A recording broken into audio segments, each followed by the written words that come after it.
back to Bisexual Killjoy, the place where we know bisexuality isn't a phase, it's a phenomenon. I'm Bailey, and this is Lynn. In our last installment, we wrestled with, to be honest, about gender and how it intersects with sexuality. And today's episode, Love and Other Words That Start with B, we'll be talking about some of our favorite topics, and many of our listeners' favorite topics: intimacy, relationships, and bi+ness. But before we get into all that good stuff, Bailey, what was your bisexual killjoy moment this week? I tried very hard to be a killjoy this week in the sense that I was trying to make community, right? Community is very important to me, especially looking at the statistics and having all of this empirical data and anecdotal data where I know bi+ people are looking for community. And in an effort to meet that need, along with the Bisexual Resource Center, I have sort of taken it upon myself to have more events, to host more stuff in person, which people allegedly say they want. So I started this board game series, which in theory sounds like a lot of fun, right? Yes. Who doesn't want to get together with other bisexuals and do board games? I love game night. Yes, game night's great. We hosted one in Cambridge, one in Boston, and one in Mission Hill, where I live. And nobody went to the one in Mission Hill. Like 0 people showed up. So it was just me and my partner enjoying a little board game night, which I love a date excuse. Yeah, impromptu date. That sounds nice. And then we had an event at the library, the Boston Public Library, and only one person showed up, even though 5 people RSVP'd. And as soon as I saw it was raining, I'm like, oh, we're going to lose a lot of folks to this. And we did. And I kind of came away from it being frustrated because if you say you want something, then you should show up for it. And at the end of the day, I'm like, okay, no, it's not don't take it personally. It's not about you. You are creating the space and eventually people will go. People will trust it. You just have to be consistent. And my bisexual killjoy moment was trying to create that space and recognizing kind of the flaws and faults in our community and hopefully identifying ways in which they can be stronger, because that's what community looks like. As we have discovered in the last few episodes of the Bisexual Killjoy, bisexuality is tricky for monosexuals, and honestly for us too, because of internalized biphobia, to get their heads around. And we don't conform to the dominant idea of what attraction should be. So what the fuck are we? Like, are we more sexual because of our identity? Are we more likely to cheat? And I have answers to those questions, but that wouldn't make a very long episode, would it? I don't think so. I think it would just be us saying, this is the truth and that's it. But you bring up exactly what I am so ecstatic to chat about today: intimacy, sex, relationship dynamics. So we've heard from all of our gentle listeners, and I need you all to trust that we get very excited when we see your messages. Yes, it's so great to know that we're interacting with you in somewhat real time, asynchronous time, something like that. And the most recurring theme that we've heard from you is that y'all want to hear about relationships, and we're here to talk about it. So buckle up, because you're listening to 2 bi+ ADHDers with 2 different relationship styles. This is going to be fun. All right. Let's pedal that back a little bit. I don't know about fun talking about relationship dynamics, but it would be funny to listen to us fight some more with our identity. I'm still thinking about the last episode we recorded on gender. I was shaking in my closet the entire time because I'm coming to terms what gender even means. I'm like, I identify as a woman, but what the fuck does that mean? What does that mean? Am I performing womanhood? Who am I? And I just want you to know before we get into this that you have put me on kind of like the verge of an identity crisis. Anyway, sidebar, total sidebar. I'm not sorry. Like, I think that, it's a journey, but you're my emotional support, Bailey, and I'm your emotional support, Lynn. And we bring different things to the party. So, let's recap last week. We talked a lot about fashion, sorry, not sorry, and how it's evolved over the centuries in response to political, economic, environmental factors outside of the control. Okay, everything goes back to the patriarchy. Everything goes back to the ruling. Sorry. Really sorry. It's true. It's true, though. I can talk more about this. I want you to know that my laptop is sitting on a copy of the Napoleon biography still, so it's definitely on my mind. So queer people basically signal the way they did, the way they do, and the way they will, because we are looking for one another. In times of persecution, we've had these signals not only to identify one another, but to let one another know that we're safe in that company. And I talked about how brains are designed to categorize. We try to signal who we are so that we can cluster up with other people who are like us and we can be our full authentic selves with. Yeah. And we mentioned how these signals are really just kind of modified symbols.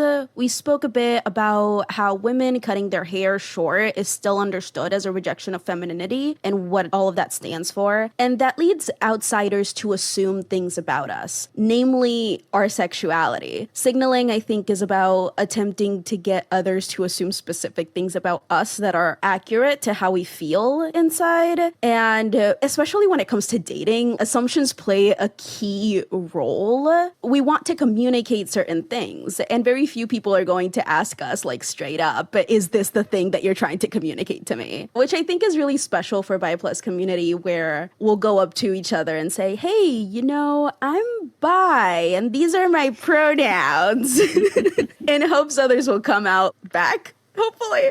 It's a journey. Or at least accept us, if not, respect it. Like, oh, word. I mean, as if dating wasn't hard enough in the first place, right? Between unicorn hunters, and for those of you who are listening, a unicorn hunter is typically like a heterosexual couple that is looking for a third, like a bisexual third, to engage in erotic play. So there's that, number one. Then you've got just homophobic dudes who fetishize particularly cisgender women or feminine presenting folks because like, oh yeah, I hate queers, but if you want to kiss a girl, that's pretty hot. And then you've got gold star lesbians who don't want to date other femme or cisgender women because they've been with men before. Plus 1,000 other things. I've been off the dating mark for a little while, so I don't have as many fresh bad memories, but they were definitely there. It was amazing that despite all of that, when I was dating, that I continued to date. You know what I mean? Yeah. Yeah, I totally know what you mean. Why was I so stupid? just be single. It's like willingly putting yourself through torture sometimes. And when I was in my last long-term relationship, I remember finally coming to terms with the fact that I was bi. And I told my ex, and he said he was cool with it. And then later came out to me thinking that he also might be bi, which I thought, cool, we'll be bi together. Dope. And then it put a lot of weird strains on our relationship because we were kind of, do we want to explore this? Do we want to open our relationship? Which you've been in a long-term committed relationship that's been monogamous the whole time. And then all of a sudden you're like, oh, should we open our relationship? You should go to like couples therapy before you do that, or read a couple of books about non-monogamy. That's not what we did. It was a sign of a dying relationship. But when we broke up, he was telling me, he was accusing me that I had cheated on him, or that he thought I was more interested in women than men because I was bisexual. What? Like he totally weaponized my identity and threw it back on me so that he could justify our breakup. All to protect his ego, huh? And also pretty sure he was cheating on me, but whatever. Yeah, like this whole projection thing. Back home, we have a saying, ladrón juzga por su condición, which is basically just like people are going to judge you by what they do, not by what you do. But that's tea for a different time. That is tea, though.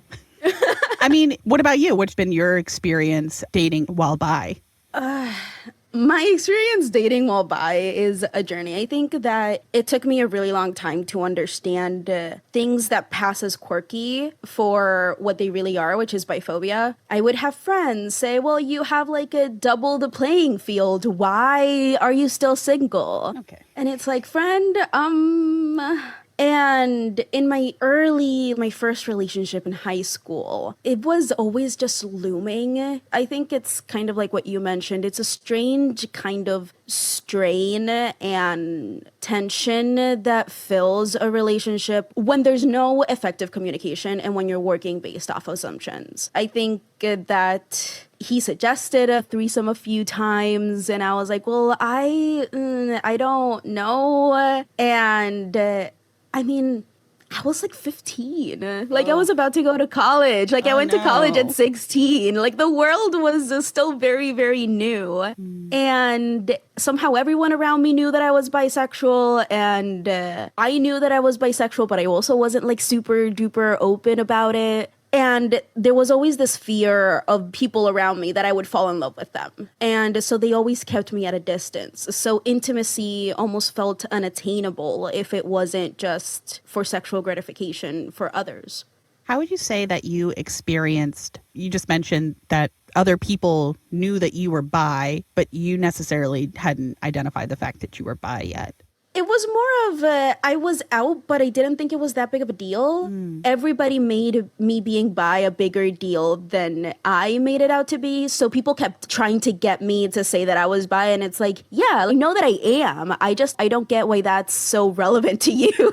Interesting. You know, that's something that I have noticed, been more aware of, is biphobia and stigma the longer I have been out. And more importantly, the longer I've been in the queer community. Because when you're just kind of bi and, yeah, this is who I am, and there's no echo chamber to tell you that it's wrong or you are XYZ because of your label, then you're like, yeah, I'm great. I'm so confident and collected and love that I'm bisexual. And then all of a sudden, there's the world, and the world is so biased against you. And again, the longer I have been out, the more I realize that there are these biphobic stereotypes, and they're not just jokes. People are very serious about them. And I mean, the top three have got to be what? Bisexuals are cheaters. That's me. I cheat every day.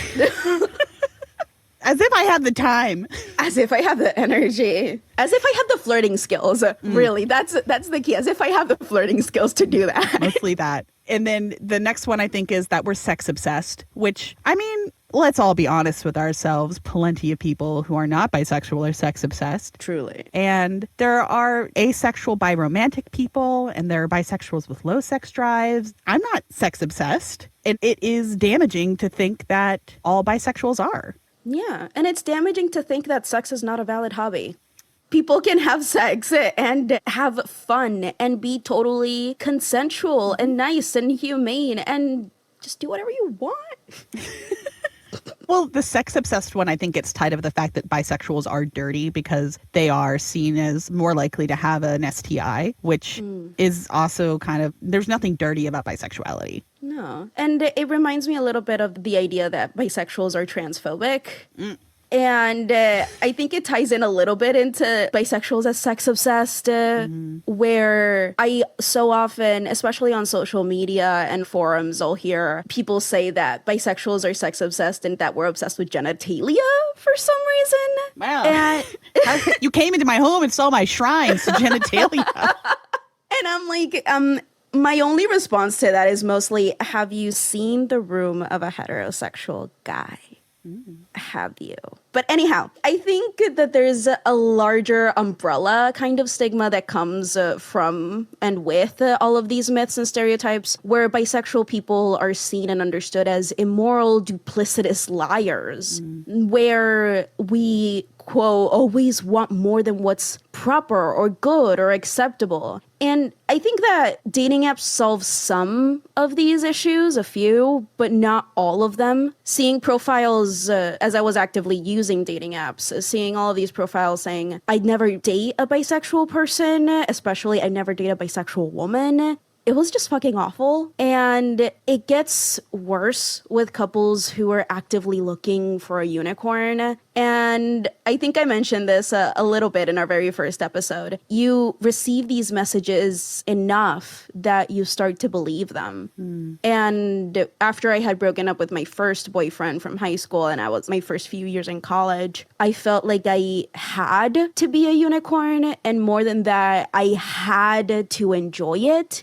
Even if I didn't like it, even if I wasn't interested, or else I wasn't really bisexual or poly. You know, on the flip side of that, as a bisexual person who is in a monogamous relationship, I'm now married, there is this erasure of identity in a different way. Like, you get married to a person of either sex, right? And then you are either straight or you're gay. Yeah.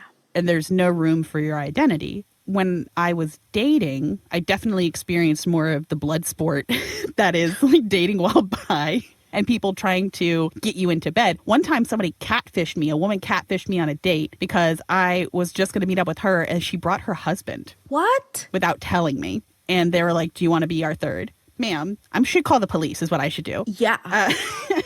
And I just left. But as someone who's married, my identity is completely erased. I mean, mine isn't because I don't shut the fuck up about being a bisexual person, but I see it so often in chat rooms or in support groups where these folks, no matter their gender, it's like, well, I present this way or that way, and people just make assumptions based on the genitals of my partner, the assumed genitals of my partner. And it's really demoralizing, to be perfectly honest. because it's not that being bisexual is my entire personality. It is a small part of who I am, unless it's not. Unless it's this part that's being erased and then it feels like a much bigger deal. It feels so personal. Yes. And I'm probably not the only person talking and listening about this topic thinking, oh, no, she's right.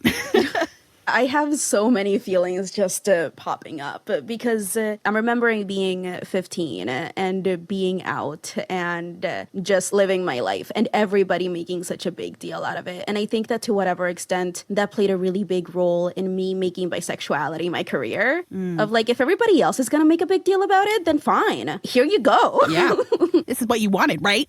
Yeah, it's a little spiteful. And I love what I do. And I would also be remiss if I didn't mention how all of these other things played a role in that as well. But since bisexuality is seen as excessive or greedy, how do you reassure your partner that you won't leave them or that you won't want something else later, especially in a monogamous relationship? So this is a really good set of questions for a couple of reasons. And one, it really depends on who your partner is. If I had married a cis hetero man, I would have probably come up against these questions a lot more. Where, am I enough for you? Do you want an open marriage? Why does your sexuality matter if we're already married? But because I'm in a queer relationship, because my partner is also queer, I think that we have more of an understanding of why it's important to talk about these things, even if we aren't looking to open our relationship or to date other people, but we're not trying to actively erase the identity of the other.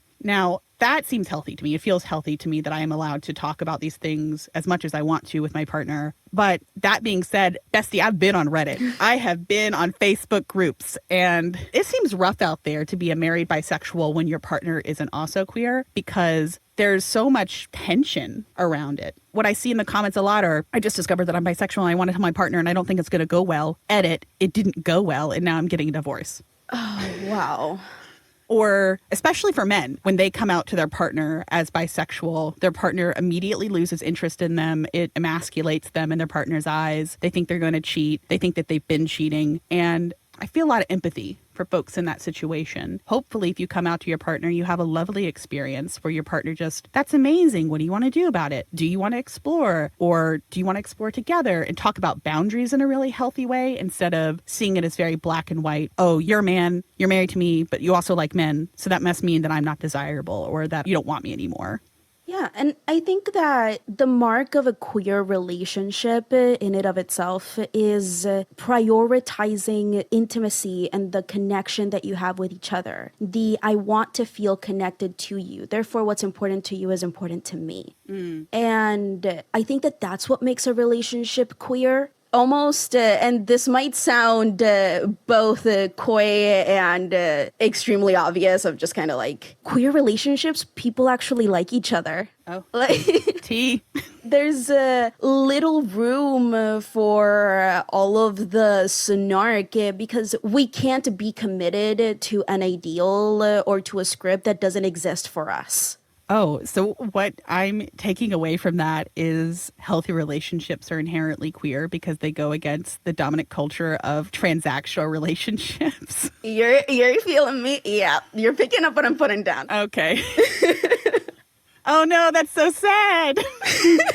I mean, it's sad for everybody who really, really, really wants to stick to the norm, question mark. Oh. I think there's something really queer and really beautiful about deconstructing ourselves and knowing where we come from and why we do the things that we do. And I think that bi+ communities, bi+ people are inherently introspective.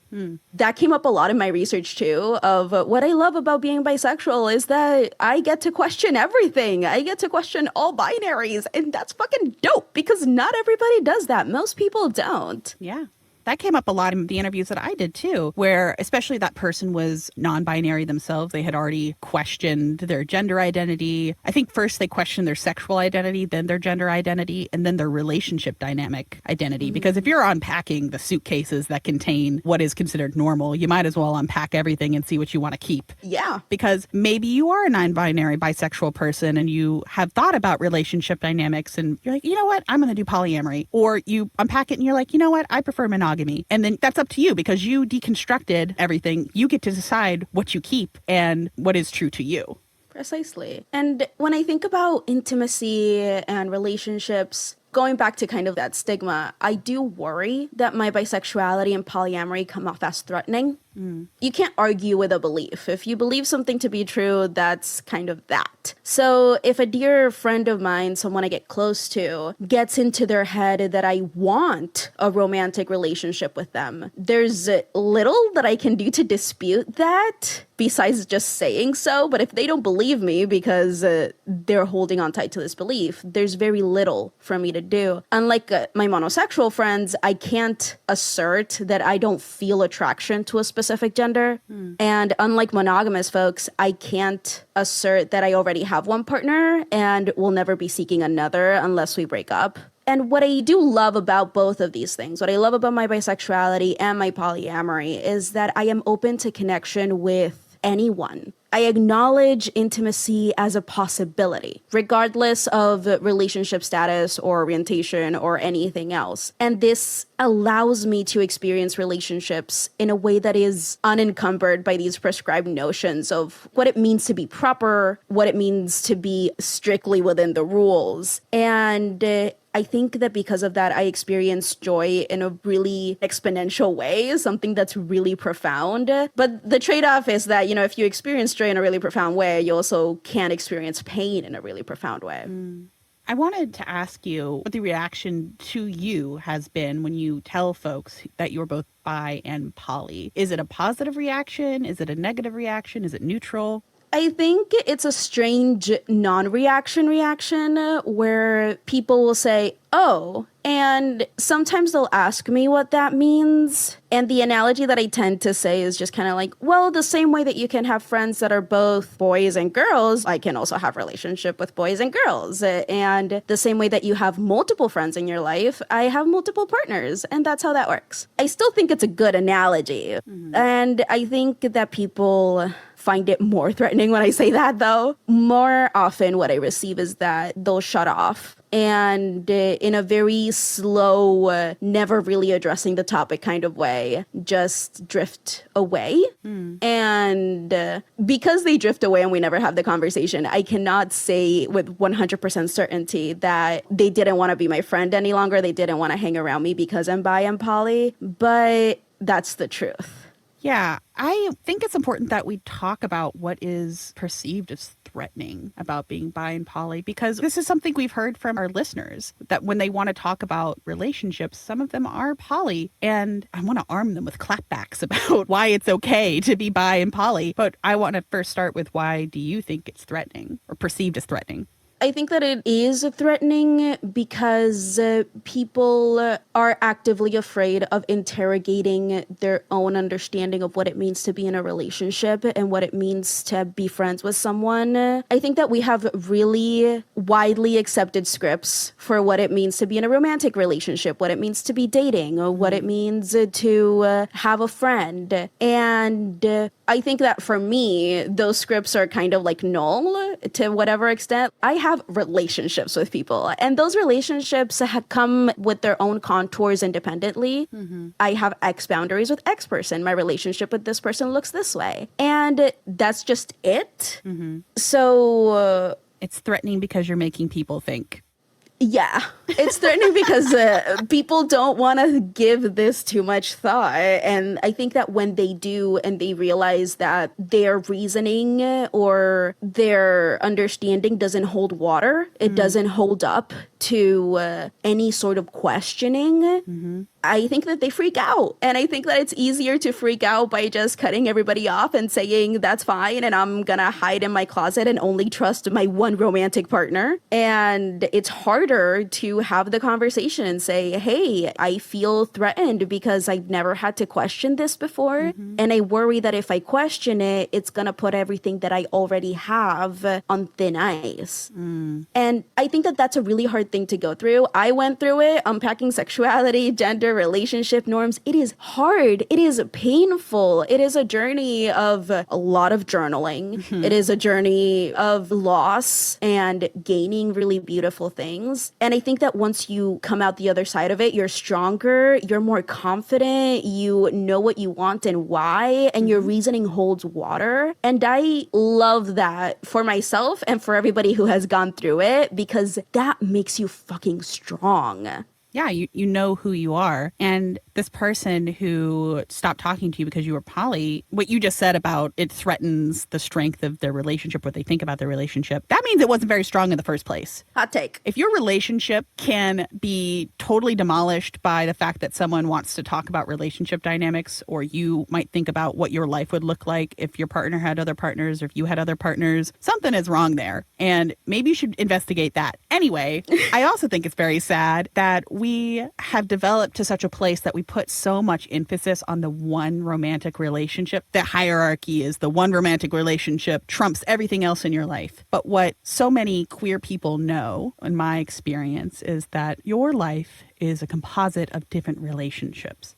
My husband does not give me everything that I need out of life to be happy. And that's good. That is a good thing, because if it did, we would be super codependent on each other. And therefore, I have rich relationships. I have lots of friends, and I have my relationship with my work and my writing. And I like what you just said. I wish more people would interrogate their structures. Take your suitcases. I love the suitcase analogy. Take all the suitcases out, rearrange everything, repack it, get some of those cubes, compartmentalize your childhood trauma and all of your hangups about relationship dynamics, and then, start to go on a new journey. And that being said, I just want everyone to know that romantic and sexual relationships are not the most important relationships in your life. And they're by far not the only relationship in your life. How does your sexuality, Lynn, impact your friendships? I think the biggest part of being a bisexual killjoy is recognizing how bisexuality informs all aspects of my life, including my friendships. And as we mentioned, stigma and people literally running away because they're afraid to interrogate themselves. I'm most reminded of this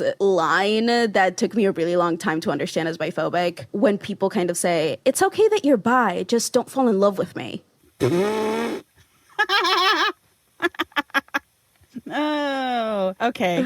That I've heard this one before. It's so fucking funny to me. Your ego is so fucking funny to me that you'd think that I was attracted to you. Like that scene from Dairy Girls where one of the characters comes out as a lesbian and the other character says, oh, does that mean you're attracted to me? And she says, attracted to you? Look at the state of you. And she's like, why on earth would I be attracted to you? I am agog that people think that somehow my sexuality is going to impact our friendship. If anything, my queerness, my sexuality is going to make me more thoughtful and considerate of your experience as a person, and it's going to make me a better friend. Of all the things in the world that are not about you, my sexuality is the most not about you thing ever. That's that's the hot take. And it's not just heterosexual people who come out with these phrases. It's also queer people. And I don't even know where to start with this. I think a big part of it is homonormativity. I mention homonormativity a lot because I think that when we start thinking about queer, automatically we think about a same gender relationship. And just because you're in a same gender relationship does not make you exempt from all of these structures and all of these understandings, especially when it comes to bisexuality. So with my queer friends, it's always been a journey of me saying, yeah, I'm poly and I like talking about relationships and I like talking about sexuality and identity and interrogating things. And often my friends will be the first people that I ask my research questions to, because in the process of chatting is that I kind of go, okay, this I need to interrogate because you don't have an answer for me. I don't have an answer for me. We're going to make this a research question. And so very often I get told to just stop. Stop interrogating what makes life life. And it's like, I'm a sociologist, friend, and this is interesting. This is fun. And if you don't want to actively interrogate what it means to disrupt all the things that you've been taught, then I have questions about how confident you are in what you're doing and who you are. Wow. You meant that. I know you meant that because your voice trailed off. I experienced something similar with my heterosexual friends. but almost it's similar and it's different because when my sexuality comes up in conversation, the conversation is shut down. No one is interested in talking about sexuality or desire or intimacy or relationship dynamics. It's just, okay, you're bisexual? Word. Did you know that bisexuals are at high? And they're like, I don't care. I mean, no one says that, but their body language does. Yeah. Everything about them kind of shuts down and they don't want to talk about sexuality. And I'm not saying that I need to have only queer friends, but anyway. Don't you though? Honestly, I'm trying to think about any of my current friends who are heterosexual. And I think that the ones who would have said that they're heterosexual, I've talked to them about bisexuality enough that they've started to say, you know, I'm really open to saying that I'm bisexual, at the very least politically. That's tea. I think because of what I do for a living, for my day job, I'm more often in corporate America, and corporate America presents very straight. I'm just going to be real about it. And I'm also the most bored in those spaces because people aren't as open and willing to be, I don't know, intimate with each other in a non-sexual way, just willing to talk about shit that to me matters. Yes. And I'm not as open and honest and connected to those folks. And if you are one of my straight friends listening to this podcast on episode 8, I'm obviously not talking about you. You're one of the girls. You're a girly pop. Yes. And I think it all comes back to how it is that we understand intimacy and why bisexuality does threaten these norms of monogamy. Because, you know, according to scripts, heterosexual scripts, the only person that you're supposed to be intimate with in all senses of the word is the one romantic partner. And I think that the only way that that has evolved or expanded even a teensy little bit is just for serial monogamy. Only one partner at a time. And I do still think that that is quite a stretch for what it once meant, like a single unique partner ever. But I also think that this lack of intimacy, lack of understanding that intimacy is about relating to somebody else's story, knowing that somebody is a full person and not just the small talk that you hear about, knowing that they're not just work. The fact that we don't understand how that works or how we begin to have that leads to such loneliness and such isolation that the only space we find connection with each other is then online. Yeah. Because we're terrified to look at each other in the eye and say, yeah, I'm here to sit with you through this pain. I'm here to sit with you as you wrestle with that. And I think the relationship that taught me most about intimacy was a platonic relationship. Yeah. Leaving high school where you had friends because you saw each other 5 days a week was a really big shocker. And I don't think that I'm alone in this experience of going to college and then saying, how do you make friends?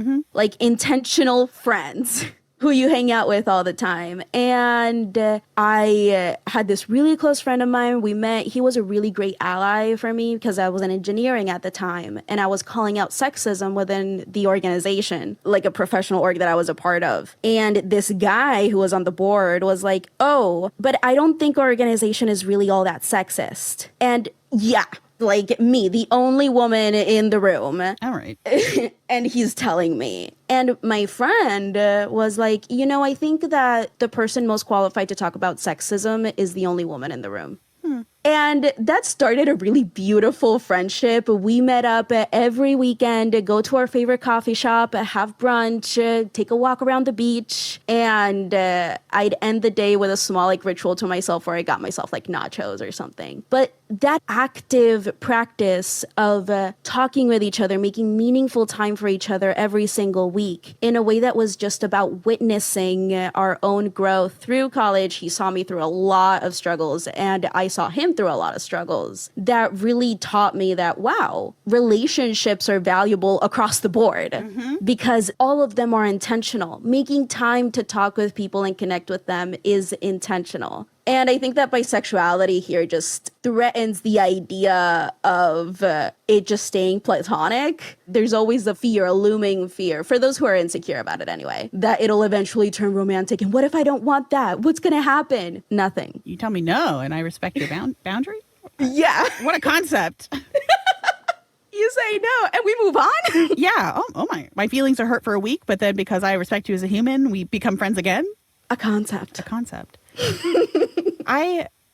This whole episode has me thinking about love and its many different forms, and how I see bisexuality as one of our superpowers is the fact that we have so much capacity for love in all its forms, not just sexual, because platonic love is so, to me, it's the most special. Yeah. It is so hard to have a deep platonic love with someone because it's not transactional, right? Like if you're friends with someone, deep, good friends, where you can just tell each other the shittiest things that ever happened to you and their opinion of you not change, that's gorgeous. As we think about homework, this is 8 out of 9 episodes. You're almost out of homework, but this is more of like a life lesson for our allies in particular. When it comes to bisexuals, I would love it if you didn't make assumptions about us and how we feel about you.